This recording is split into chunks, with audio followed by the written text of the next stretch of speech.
เฮ็ดบ่นี่เฮ็ดหมดโอ้ได้หมดเลยเป็นยังไงอยู่ยังหลายอยู่บ่ใส่เบิ่งยังหลายบ่โอ้ยังหลายอยู่เนาะเอาคืนเด้อเอาคืนเด้ออย่าให้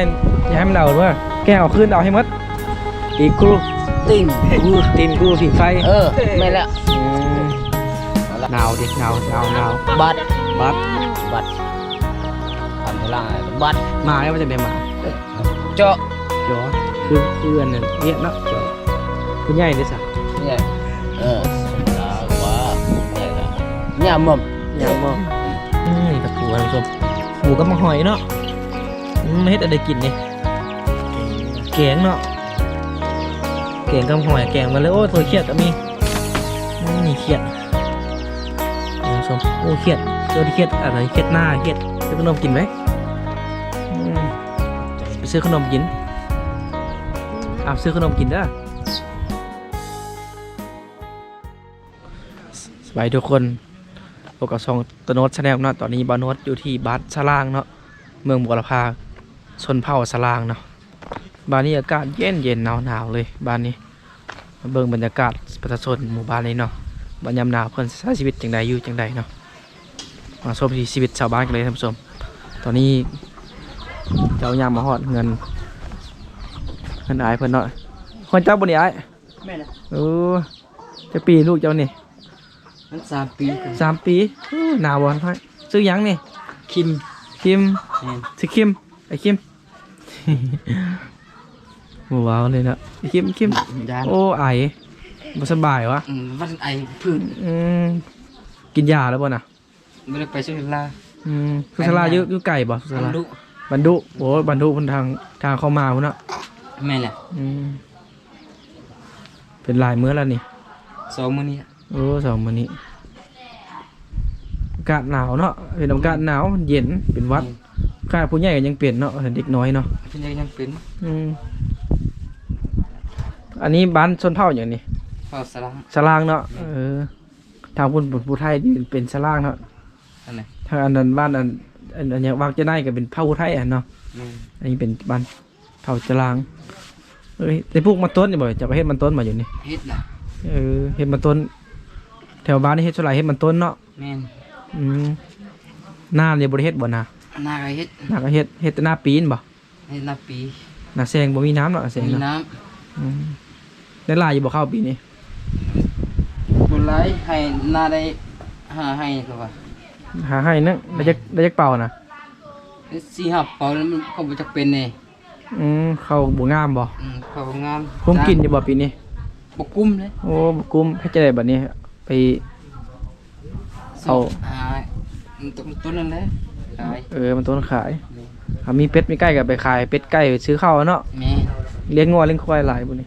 งัวควายบ่มีหวาน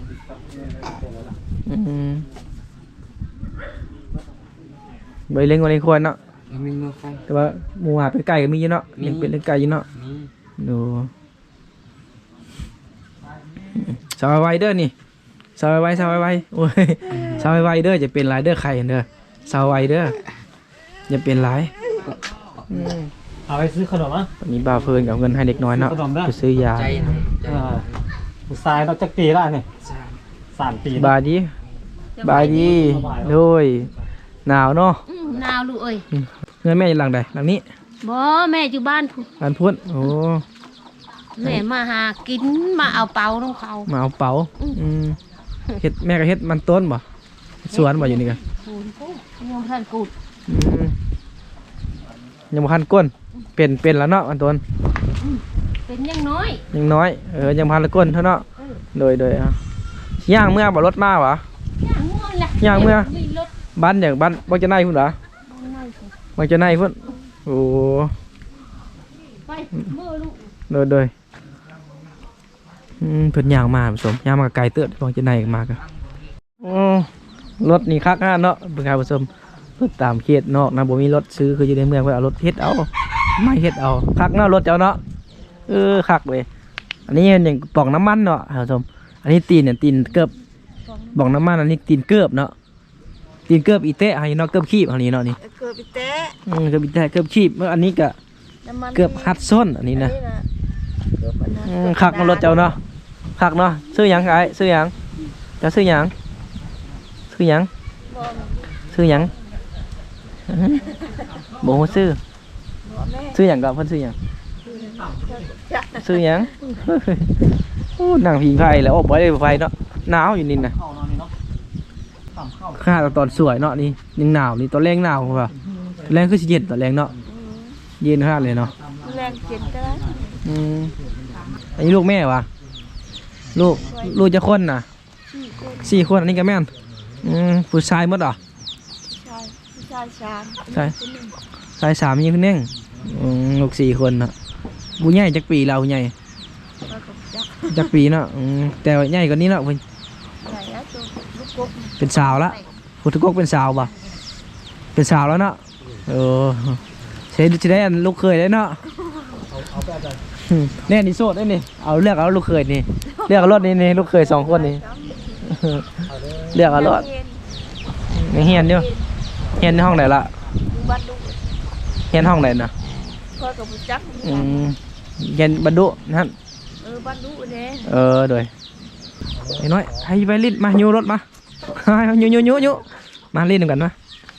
ยูไปยูดู ไปคุณลูกชุบไป ยูไป ชุบไปแล้วชุบ มายูดูไป โอ้รถ ชุบไปอีก เล่นเลย ชุบไป สุกมาเลย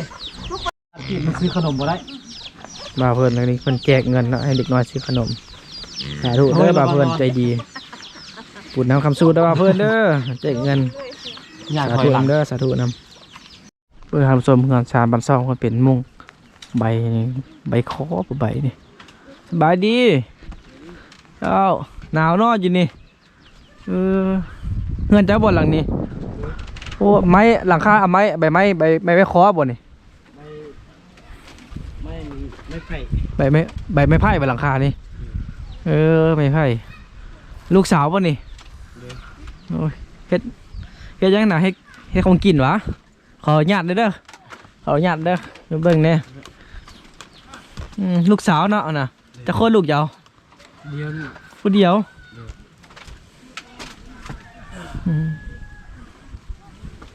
เฮ็ดเค้กไปกินข้าวสวยป่ะนี่ มาทางชวน ได้ยังมากินนะ คุดไปคุดปูอยู่ เฮ็ดกระปูขอญาติขึ้นเบิ่งได้ป่ะเดี๋ยวขออนุญาตเลยเด้อ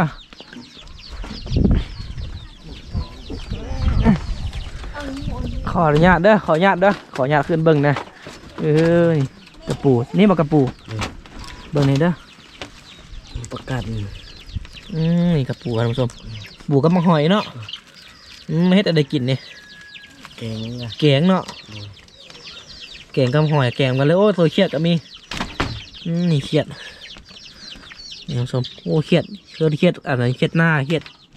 ยดโม้หน่อยบ่เครียดหน้านี่เครียดหน้าแกงกินแซ่บได้นี่นะเนาะแซ่บได้แกงใส่ผักนี่เนาะแกงแซ่บนี่แกงใส่ผักนี่แซ่บอะไรแกงใส่ผักกาดนี่หาเนี่ยกระปูยังมีหลายอยู่กระปูเนาะ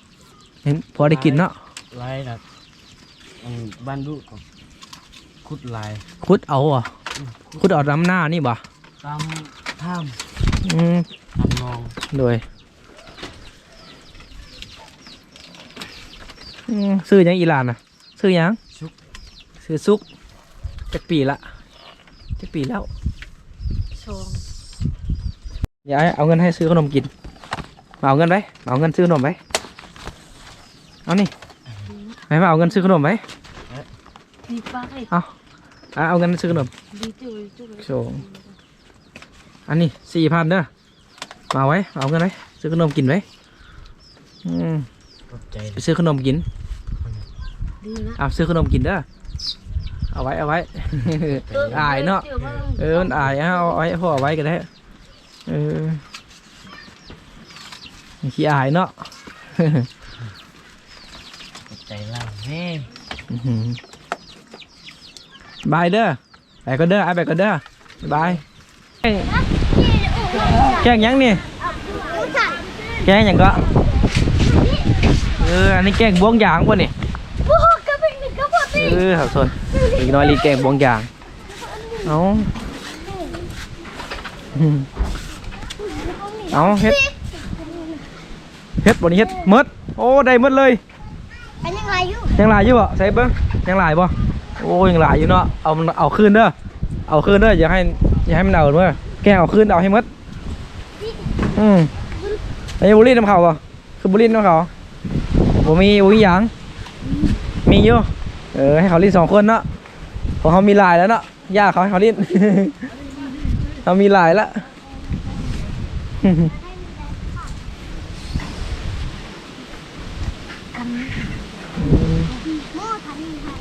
ผู้ใดแกล้งแม่นกันเลยจะแกล้งแม่นอยู่วะแกล้งแม่นอยู่วะนึกแม่นอยู่เนาะ มีตะกี้เล่นกับพ่อ เอาเสียงเบิ่งกับเบิ่งเด็กน้อยบวงแกงยางเอาเฮ็ดนึกมาเลยโอ้หมอนนึกมาเฮ็ดหมอนยังผิดถึง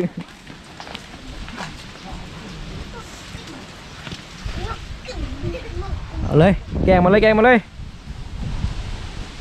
พุดโอ้แม่นแท้ยังเหลืออันนึง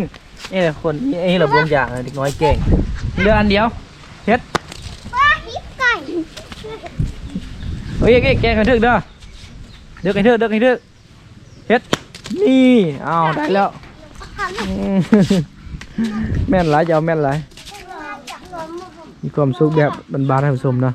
ดีซีแบบบานๆบ่ทาลูลาอย่างไรเนาะเอาบวงยางนี่ก็เก็บมาจากอันนั้นฝาเบียบ่นี่ยางนี่เจ้ามาใส่น้อยยางอันนี้ยางนี่เจ้าเอามาใส่เพิ่นเอามาใส่ยางนี่เอาอันนั้นบวงยางอันนั้นยางรถบ่จักเพิ่นมาเกือบได้เทือกนี่เห็นไหม ได้อันนึงบ่ได้วะมันติดแล้วบ่ได้มันออกหมดจังได้เนาะเอาคืนวะเอาอีกเอาเฮ็ดบวทึกเอาเฮ็ดน้อยเอาให้หมดเด้อเอาให้หมดเฮ็ดนี่เหลืออันเดียวโอ้เก่งหลายควายละจู ยู จู จูหรือควาย จู จู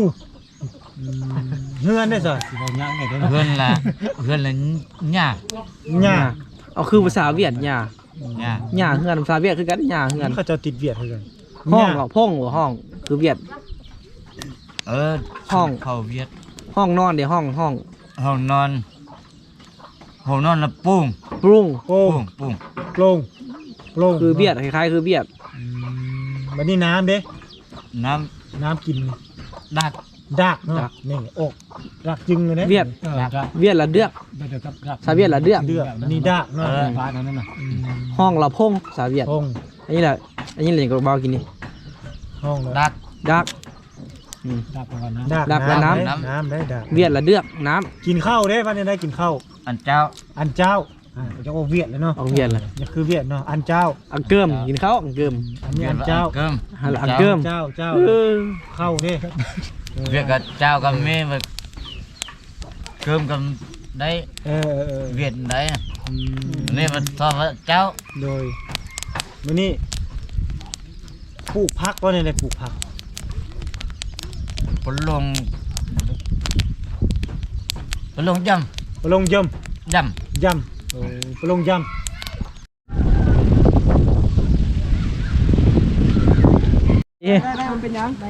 หนาว นาพิงไฟพิงไฟคนฉลางถอยฉลางพิงไฟคืนนี้ เนาะ นาละพิงไฟ ถึงให้ด้วย พิงไฟ แม่นเลยถ้าตอนสวยยังหนาวเนาะ ตอนแรง เย็น ตอนแรงเย็นเนาะ เย็นหนาว เย็น เลย หนาวกว่านี้บ่ ก่อนนี้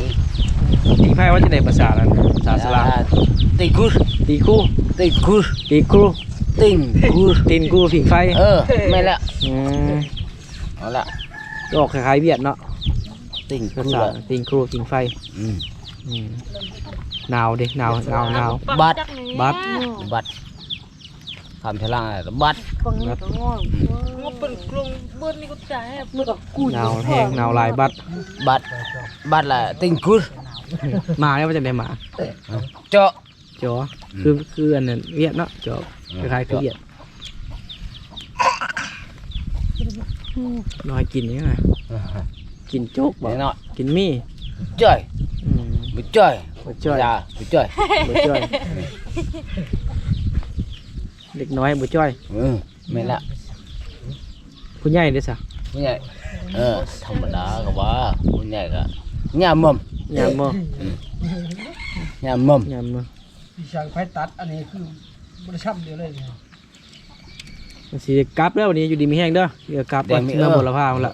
อยู่ดีมีแห้งจะเจ็บจะไข้ได้อ cái เออเลย ลมเป็นไง อยู่ดีมีแห้งเด้อ กลับก่อนเด้อเดินทางกลับบ่ละพาก่อนเด้อเลย có chắc 1,100 2,500 triệu đâu เอาให้เด็กน้อยมันละบ่มีเงินน้อย งินละเงินเดียวก็เอามาให้นะเนี่ยจำได้เงินนั้น เด้อ สัก1,100 2,500 triệu เรากินนะ cái cái này เรามีขายบ่อยู่สำหรับคลิปนี้ก็เมื่อเพียงเท่านี้เนาะท่านผู้ชมเนาะเป็นการให้ทอดพิชีวิตแบบสาวบ้านเนาะบ้านจารางเนาะการดำเนินชีวิตของเพิ่นเนาะในยามหนาวเพิ่นจะนั่งพิงไผนั่นแหละก็เด็กน้อยก็ลิ้นตามภาษาบ้านๆนะท่านผู้ชมเนาะบ่ได้หรูหราหยังหลายคืออยู่ในเมืองเนาะรถก็เอาไม้เฮ็ดเอาอย่างที่รถเฮ็ดนะท่านผู้ชมเนาะเอาอย่างที่รถเฮ็ดแล้วก็เอาไม้เฮ็ดคือตามที่เบิ่งในคลิปมาเนาะสำหรับคลิปนี้ก็ขอสบายดีเนาะเจอกันในคลิปหน้ามากกดไลค์กดแชร์ให้เด้อบ๊ายบายขอขอบใจ